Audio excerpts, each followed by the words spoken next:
कांग्रेस का मैनिफेस्टो कह रहा है कि वो माताओं बहनों का सोने का हिसाब करेंगे, उसकी जड़ती करेंगे, जानकारी लेंगे और फिर उस संपत्ति को बांट देंगे। ये राजस्थान की एक रैली की तस्वीर है, जहां पीएम मोदी ने कांग्रेस पर निशाना साधते हुए मुसलमानों पर बयान दिया था। और अब सुनिए यूपी के सीएम योगी आदित्यनाथ को। कांग्रेस के घोषणा पत्र को आप देखते हैं, दो बातें उन घोषणा पत्र में नजर आती हैं।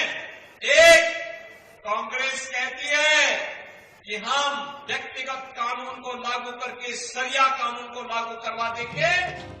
पहले पीएम नरेंद्र मोदी और अब उत्तर प्रदेश के सीएम। जी हाँ, जिस तरीके से पीएम मोदी ने राजस्थान की एक रैली में कांग्रेस पर वार करते हुए मुसलमानों पर बयान दिया था, उसी तरह अब चुनावी मंच से सीएम योगी ने भी कांग्रेस के घोषणा पत्र पर न सिर्फ निशाना साधा है, बल्कि मुसलमानों को लेकर भी कई सारी बातें कही। यूपी के बागपत में एक चुनावी जनसभा को संबोधित करते हुए यूपी के सीएम आदित्यनाथ ने कहा कि कांग्रेस के घोषणा पत्र में दो बातें साफ साफ नजर आती हैं। पहली बात तो ये है कि कांग्रेस कहती है कि शरिया कानून लागू कर देंगे।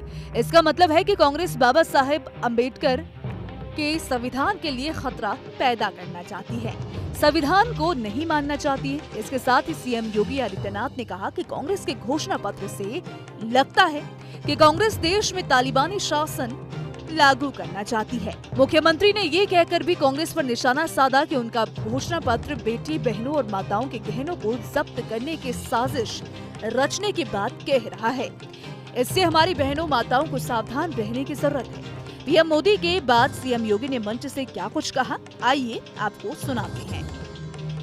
कांग्रेस के घोषणा पत्र को आप देखते हैं, दो बातें उन घोषणा पत्र में नजर आती हैं। एक, कांग्रेस कहती है कि हम व्यक्तिगत कानून को लागू करके शरिया कानून को लागू करवा देंगे। इसका मतलब बाबा साहब भीमराव अम्बेडकर के द्वारा बनाए गए संविधान के लिए ये लोग खतरा पैदा करना चाहते हैं, यानी देश के संविधान को खतरे में डालना चाहते हैं, तालिबानी शासन लागू करना चाहते हैं। क्या हम तालिबानी शासन को स्वीकार करेंगे? क्या ये देश तालिबानी शासन को स्वीकार करेगा? और दूसरी तरफ क्या कहते हैं?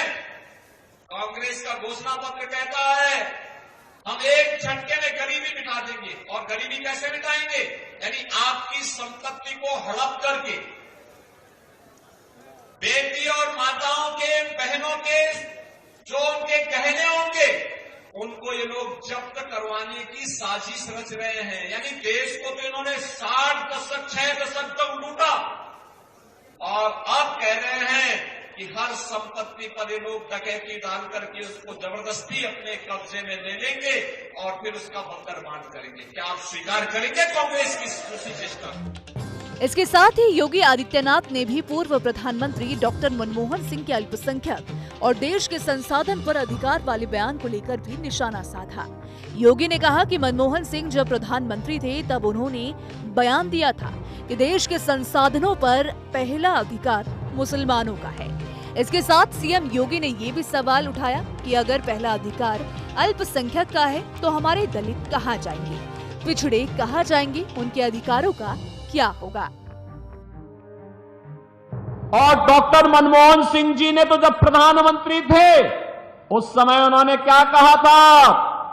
उन्होंने कहा था कि देश के संसाधनों पर पहला अधिकार मुसलमानों का है, तो हमारा दलित कहां जाएगा, पिछड़ा कहां जाएगा, एक खड़गवंशी कहां जाएगा, पाल कहां जाएगा, सैनिक कहां जाएगा, गरीब कहां जाएगा, किसान कहां जाएगा, माताएं और बहनें कहां जाएंगी, नौजवान कहां जाएंगे? देश के अंदर कांग्रेस जाति के नाम पर, क्षेत्र के नाम पर, भाषा के नाम पर बांटती रही। इस तरह की बयानबाजी को लेकर चुनावी जानकारों का कहना है कि पहले चरण में जहां किसी मुद्दे की शोर नहीं सुनाई पड़ी, वहीं दूसरे चरण से पहले बीजेपी ने विपक्ष को हिंदुत्व की पिच पर खेलने को मजबूर कर दिया है। पूर्व प्रधानमंत्री मनमोहन सिंह के 18 साल पुराने बयान को लेकर आज भी सवाल खड़े किए जा रहे हैं। वैसे तो अभी चुनाव की शुरुआत है, आगे आगे देखिए होता है क्या। ऐसा भी हो सकता है कि बीजेपी की रणनीति के आगे विपक्ष हिंदुत्व के पिच पर आने को मजबूर हो जाए। फिलहाल इस तरह के बयान पर सियासी घमासान मचना तय माना जा रहा है। खैर, इसको लेकर आपकी क्या राय है? आप अपनी राय हमें कमेंट सेक्शन में जरूर बताइएगा। वीडियो पसंद आए तो वीडियो को लाइक और शेयर करना ना भूलें। ये कांग्रेस का मैनिफेस्टो कह रहा है कि वो माताओं बहनों का सोने का हिसाब करेंगे, उसकी जड़ती करेंगे, जानकारी लेंगे और फिर उस संपत्ति को बांट देंगे।